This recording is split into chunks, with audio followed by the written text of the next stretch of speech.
আসসালামু আলাইকুম ভিউয়ার্স। আমি কিছুদিনের জন্য ব্যস্ত থাকবো, ইউটিউব এবং ফেসবুক থেকে অনেক দূরে থাকবো। তাই ভাবলাম আজকে ড্রয়িংয়ের উপর একটা ভিডিও করি বাচ্চাদের জন্য, বিশেষ করে সামনে তো সবার হাফ ইয়ারলি পরীক্ষা। আমি অনেক স্কুলের সিলেবাসগুলো দেখেছি, ওখানে যে যে যে ড্রয়িংগুলো আসলে কমন, বিশেষ করে সেগুলো দেখাবো। আরেকটা আমি বিশেষ করে জোর দিব হচ্ছে বৃত্ত দিয়ে যে সমস্ত ড্রয়িং করা যায়, এগুলো বাচ্চাদের উপকার আসবে। আর বৃত্তটা কীভাবে সহজ করে আঁকা যায় সেটাও আমি দেখিয়ে দিব। আর এটা শুধু বাচ্চাদের জন্য না, বাচ্চাদের মায়েরাও যদি এটা ভালোভাবে দেখে ফলো করেন তাহলে দেখা যাচ্ছে ওনারা বাচ্চাদেরকে নিজেরাই ড্রয়িংটা শেখাতে পারবেন। তাহলে চলেন কীভাবে আগে প্রথমে বৃত্তটা সহজে আঁকা যায় সেটা দেখব, তারপর বৃত্ত দিয়ে ছবিগুলো দেখব। খুব সহজ কিন্তু বৃত্ত আঁকা।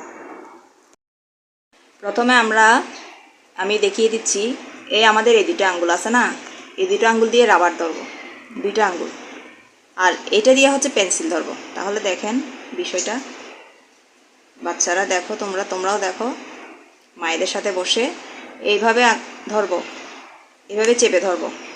আমি কিন্তু আর কিচ্ছু করব না, জাস্ট আমি হাতটাও লাড়বো না, শুধুমাত্র ঘোরাচ্ছি, ঘোরাচ্ছি ঘোরাচ্ছি ঘোরাচ্ছি ঘোরাচ্ছি ঘোরাচ্ছি। দেখো খুব সহজেই হয়ে গেল না একটা বৃত্ত।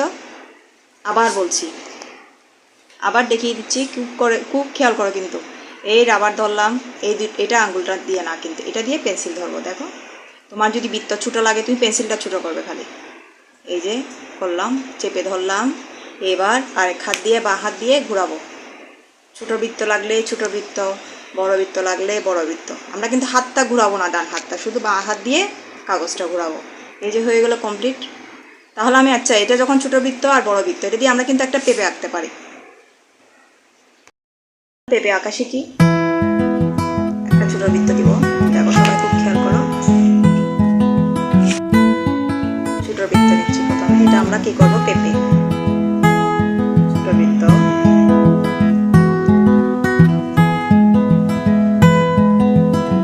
এবার হচ্ছে বড় বৃত্ত।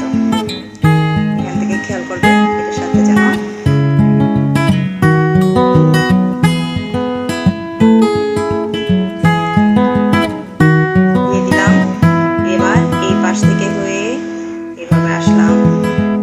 থেকে হয়ে এভাবে আসলাম, এখানে একটা একটু করে দিলাম, এখানে একটু দিলাম। এবার আমাদের কি প্রয়োজন নেই সেটা আমরা দেখব, সেটা মুছে ফেলবো। আবার মুছে ফেললাম, এখানটা একটু মুছে ফেললাম, হয়ে গেল আমাদের পেঁপে। দিয়ে দিলাম,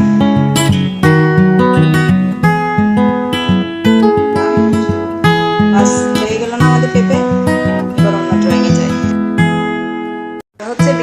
বেলুন, দেখো খুব সহজে কিন্তু একটা বেলুন আঁকা যাবে।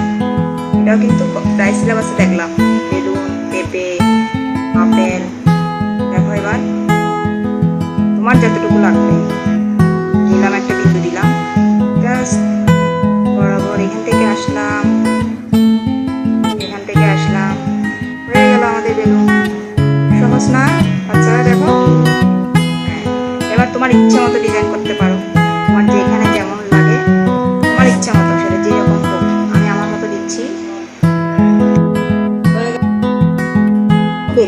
বেলুন তো দেখেই ফেলেছি, সরি। এবার দেখাবো বেগুন। হ্যাঁ,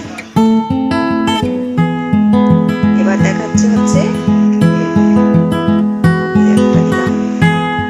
আমাদের ইচ্ছে মতো বেগুন দিতে পারো। এরকম আসলাম, এই আসলাম, দিলাম, এম আছে না, এম এর মতো দিলেই হবে। এই যে এম, দেখো তোমরা একটা এম এর মতো মনে হচ্ছে না? এইভাবে আসলাম, বাস বেগুন। এই বৃত্তটা অংশটা মুছে দিব। এবার অন্য ড্রয়িং দিয়ে কিভাবে আপেল আঁকা যায় সেটা দেখিয়ে দিচ্ছি।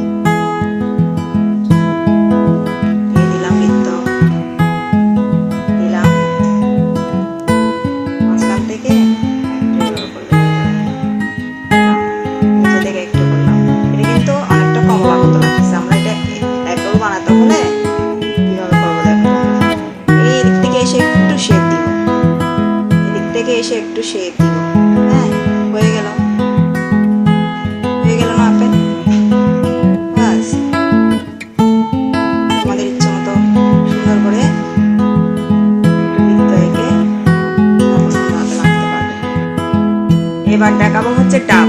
বৃত্ত দিয়ে কিন্তু সুন্দর ডাব আঁকা যায়। দেখো একটা বৃত্ত দিলাম, এই বৃত্ত, এই বৃত্ত দিয়ে দিলাম, দেখেছো?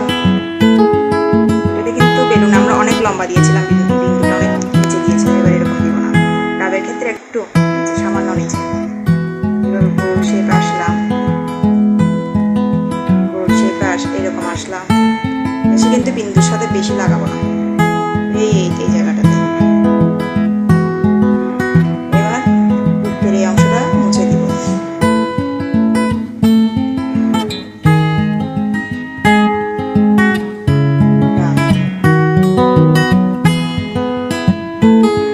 হয়ে গেল না ডাব?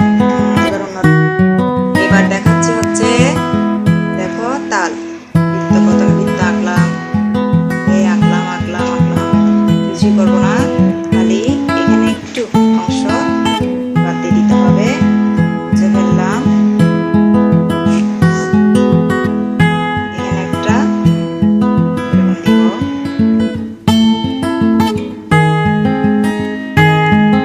এটা ঢেউয়ের মধ্যে ডাব দিয়েছিলাম না, ডাবটা একটু সমান করে একটু ঢেউ দিলে সুন্দর লাগে। বাস হয়ে গেল তাল।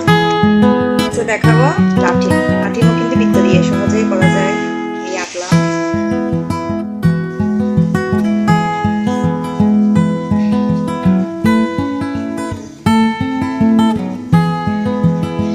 একটু গোল শেপ দিয়ে সামান্য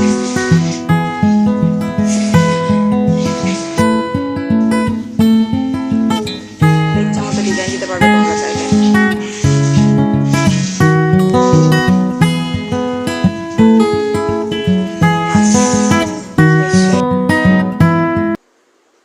হ্যাঁ, তো বাচ্চারা কেমন লাগলো আমার ড্রয়িংটা? অবশ্যই ভালো লাগলে লাইক, শেয়ার, কমেন্ট দিবে আর সাবস্ক্রাইব করবে, অবশ্যই করবে কিন্তু। এরপরে আমি কিভাবে দৃশ্য আঁকতে হয় আরেকটা ভিডিওতে দেখিয়ে দিচ্ছি।